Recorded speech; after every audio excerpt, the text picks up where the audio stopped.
at Nudieland last summer.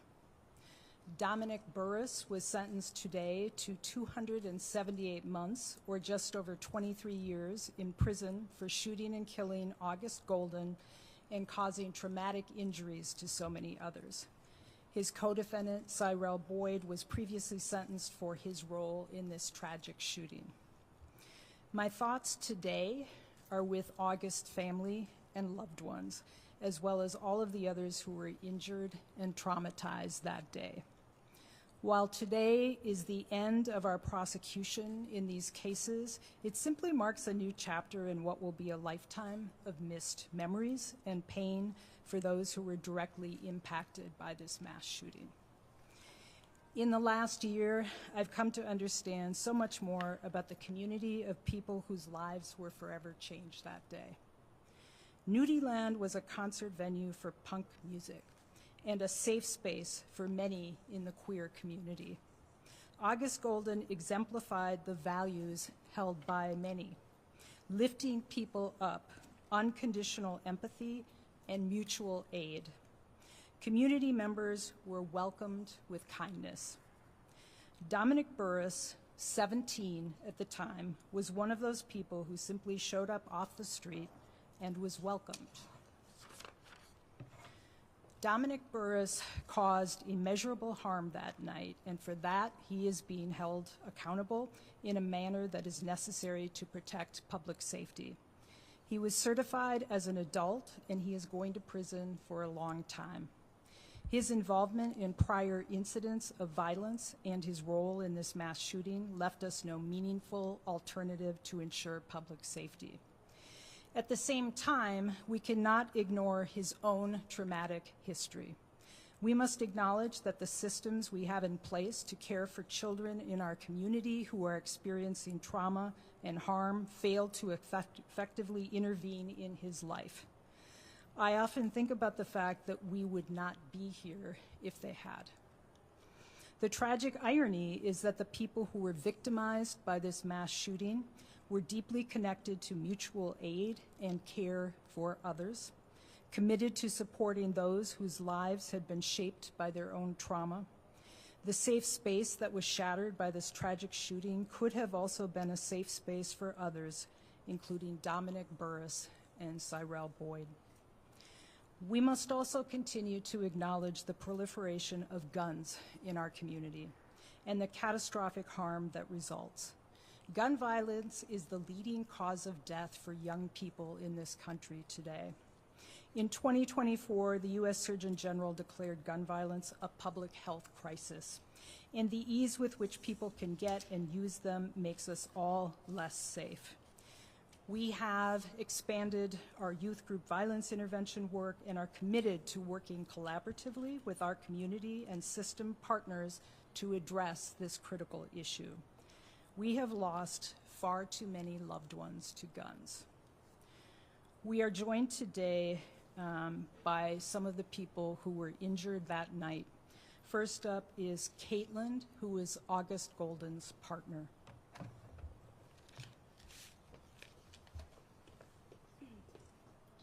Hi, my name is Caitlin. August was my partner and a part of my community, as with everyone who's standing behind me and many who are present with us. We're all very severely traumatized from the events that took place on that night. I just want the press who is present to be aware of that.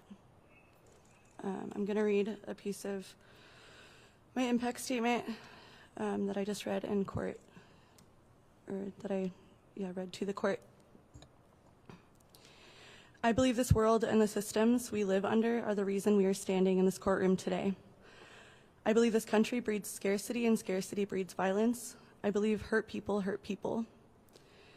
In turn, I do not believe prison can do much good for the longevity of a human mind and body. I do not believe punitive justice or the deterioration of another will bring me any closure. I firmly believe in the concept of multiple truths, and with that, I am in a complicated position. I witnessed the loss of August. I feel immense rage and sorrow towards the gun that shot the bullet, the person who pulled the trigger, the manufacturer and capital that went into said gun and the system that failed said person. Additionally, I would like to add that I think that what happened at Nudieland and the guns that were used has everything to do with the greater violence that is taking place in the world today. Everyone who has experienced any sort of trauma from guns, from any weapon, is all tied together. That is all.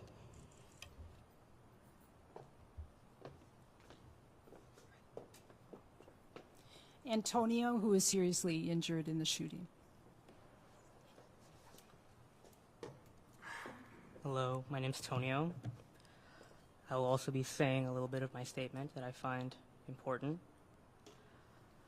August 11th, I was sitting in a circle of friends on the same lawn I had frequented for other shows like that night. When the night had settled and while looking at my friend talk, I found the next seconds knelt on my side, bleeding profusely from a bullet that had fractured my rib, cut my kidney off, and had spread through my abdomen. As Shaw came in, I worried about my friends. I worried about if my friends had been shot just like me and why I couldn't get up to perform aid like I had trained so long for my life. Though I worked through my trauma and therapy, I still feel that underlying guilt that I had survived the actions of Dominic Burris and August had not. The actions of Dominic Burris and others are not limited either to me, to August's families, to the others injured as on paper. People there experienced one of the scariest moments of their lives, like my friend who had watched as the color left my skin and I wasn't able to answer questions past my name. Our families were impacted too, because no mother should see her firstborn opened up on a bed in the middle of the night. And people that found safety and comfort in the local community should not attend memorials and medical fundraising events because of senseless violence. Dominic needs to understand that his actions haunt the lives of me, the families, the victims, the attendees, and everyone who attends local music in Minneapolis. And for true justice, he must dedicate his entire life to mending that terror he inflicted. As a father now, he has the opportunity to make right and to be the support he needed so desperately for his own family. I, as a victim, do not think anyone is evil, even with the harm they cause, if they stay on the right path of the future. And I hope that past his incarceration, I can see his progress and maintain my forgiveness. Thank you.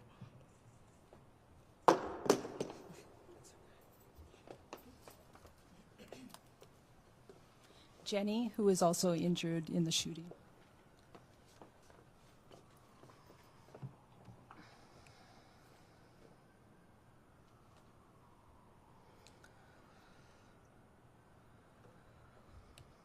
On June 18th, 2023, my mother passed away from breast cancer that had spread to her liver. I held her as she died. 54 days later, I watched August fall to the ground after being shot 6 feet in front of me. His shriek still rings in my ears. I was shot a split second later. I screamed his name after I ran from the backyard and into the street. Haphazardly, I yelled his name even through a dose of fentanyl in the ambulance. In the ER, I begged doctors to let me sit up while I was examined so I could search in neighboring beds. I received a phone call that he had passed, and I let out one last incredulous scream. The most pain I've ever experienced in my life was the morning after I had been shot. I have a through-and-through gunshot wound on my upper right thigh. I was told by the nurse to flush my wound with warm water in the shower, through the entrance and out the exit. The pain was so unbearable, it is difficult to describe. I imagine a prolonged version of this feels like dying. I wailed, wept, lost my balance, and almost vomited.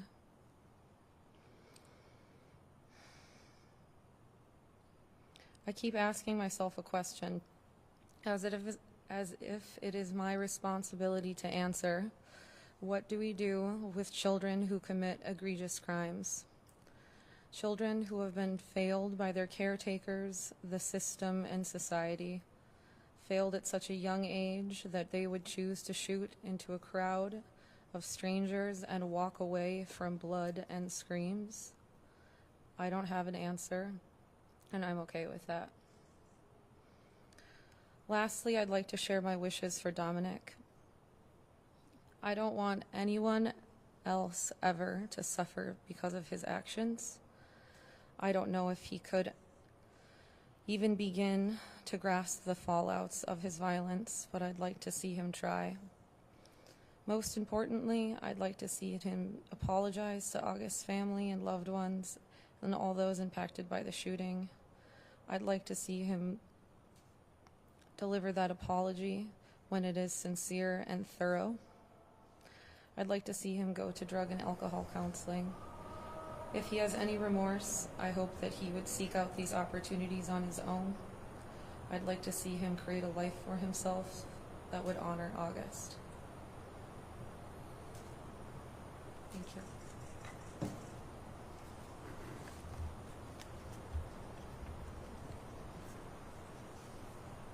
Bobby?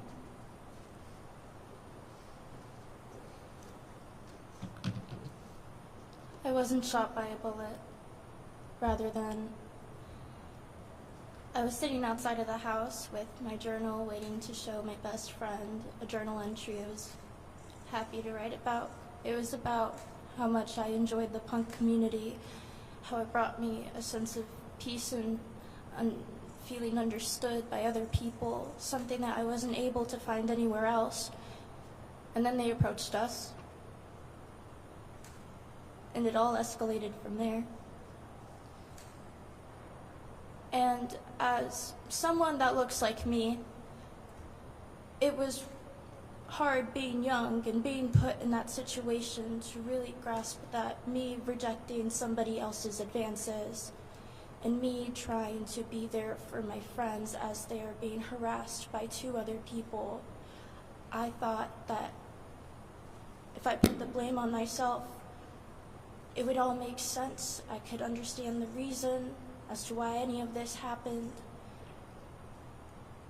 It has now been over a year and so many months, and it's easier to swallow the pill and understand that all of this has happened because the system has failed those two as individuals, and it will continue to do so for the rest of our lives as we continue down this path that we're going on. And it's hard to accept that. But if you look at the world outside of us, it's already happening. Still, there is a part of me that believes so much in hope, and that even in this situation, I still fully believe in love, and I see it when people speak of August Golden. That, I think, has helped me the most with all of this. Seeing how other people can mourn, to grieve, and to love somebody else, to feel that anger for these two individuals, and for those two individuals to also speak up about their own past traumas as well. It's all come into a collective that nobody is okay in this situation. And neither was I. But I still believe that there is a better way to go about all of this. Don't antagonize. Don't put a blame on a certain group of people. It doesn't matter. It's already been explained before. But gun violence is running rampant in this country, and I don't know if anyone is willing to stop it.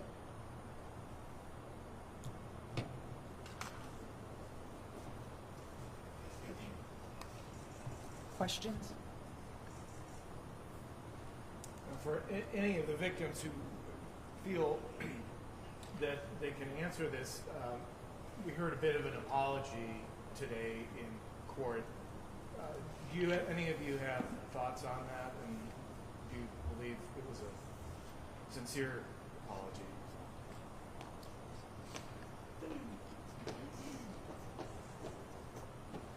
I was not expecting to hear Dominic's voice today.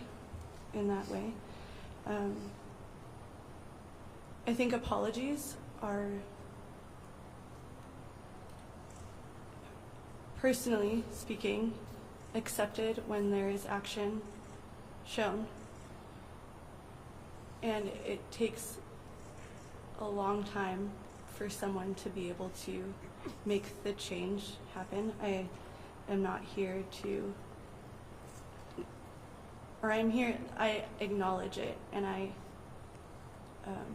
guess appreciate the remorse shown, but it, for now, personally speaking, feels symbolic, and it will take a long time for that. The compassion and empathy that I have for the system that we all live under, and what Dominic has experienced isn't forgiveness or acceptance. For me, it'll just take a long time. But I do appreciate it, but that maybe isn't the right word.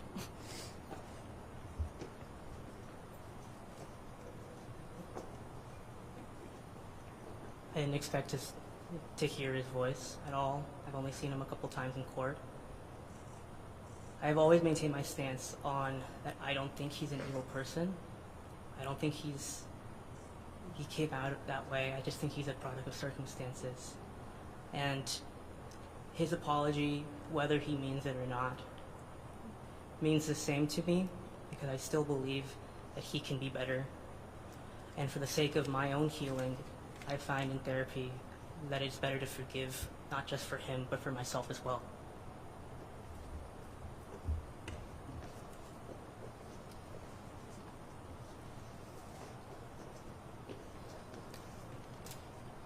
Over the last year and a half, kind of wavered back and forth whether or not I thought that this kid is pathological. I heard in a hearing, I don't even remember when, a social worker listing his childhood experiences, and it made sense to me that someone who had experienced such terrible trauma from a very young age would do something like this, because well-adjusted people do not shoot into crowds of strangers. People who have experienced grief, loss, abandonment, they do. I don't believe any longer that Dominic is pathological, and hearing him say August's name multiple times was surprising, and I loved that it was specific. And maybe I'm just naive, but I do believe that he will largely follow through on the things that he said he was going to do.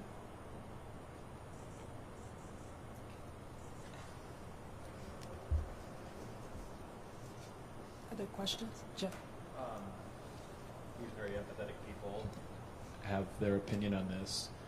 How do you view this when it comes to sentencing someone who was 17 at the time of a crime? I know that this is something you care deeply about when it comes to juvenile justice and how we approach these types of things. Even the difference between, say, the plea agreement that was reached with Boyd versus this. Can you just speak a little bit to how your office approaches this? When both of them were charged, I was asked a question about what we were going to do, and I said what we say in every case, which was we were going to look at their backgrounds, we were going to look at what resources were available, and make the best decision we could at the time for public safety. There's no happiness for me whatsoever after the sentencing. And I continue, after 2 years in this job, one of the hardest things is for me to sit with victims and families and, look at them and say, really, there's nothing that we can do in the system that's going to bring your loved one back. And I continue to believe if we were really sincere about caring about victims and loved ones, we would put the resources where they need to be with young people to make sure nothing like this ever happened. It's, I had an opportunity to hear briefly some of Mr. Burris's comments. and also his lawyer's comments, and his lawyer documented much of what we saw in the psychological and the certification study. And as I said earlier, it's really hard for me to stand here and not think about the fact that we wouldn't be here if he had had effective resources, loving people, loving, kind people like we're surrounded with here. And so it's tragic all around. I can only hope that Mr. Burris, prison is usually very traumatic for young people, especially juveniles. But we really didn't have any other resources available to us, and I'm hopeful, especially as the father of a new baby, that he can focus on the fact that he does have hope and that he will be getting out with an opportunity to live his life in a way that honors the life of August Golden and the damage that he caused to everybody else. Other questions? Thank you. Oh, you have another. Sorry, one last one. Sure. For anybody who wants to speak to this, can you explain what's happened to Nudieland, to what's happened to that community? I know that there was obviously a lot of discussion about the individual traumas that you all have undergone, but where does that community stand now, and what has this done to that community in general? Well, that community is standing in this room with you right now. That happened at a punk show. I've been going to punk shows since I was 14 with my mom. And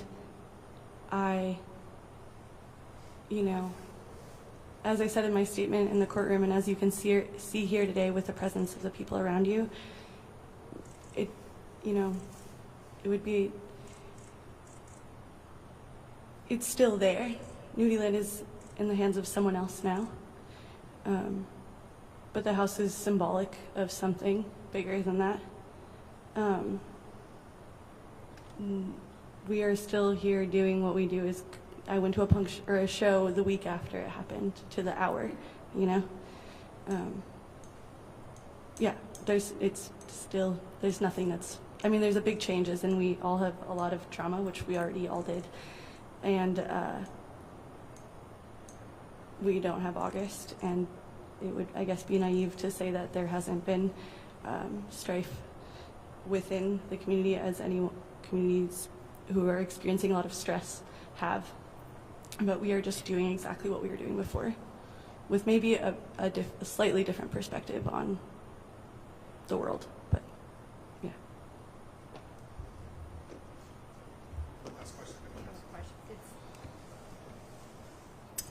I want to thank everybody for coming up here and speaking out. Jennifer with Care 11. I did have a question about a different topic. If you could at all comment on the hearing held today for Mai Vu Bang and the emergency petition to get her plea thrown out.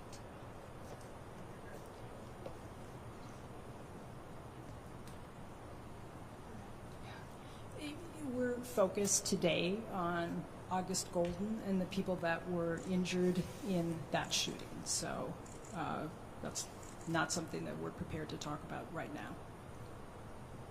Is there a way to get comment afterwards? We can check in with our comms. Thank you. Thank you, everybody.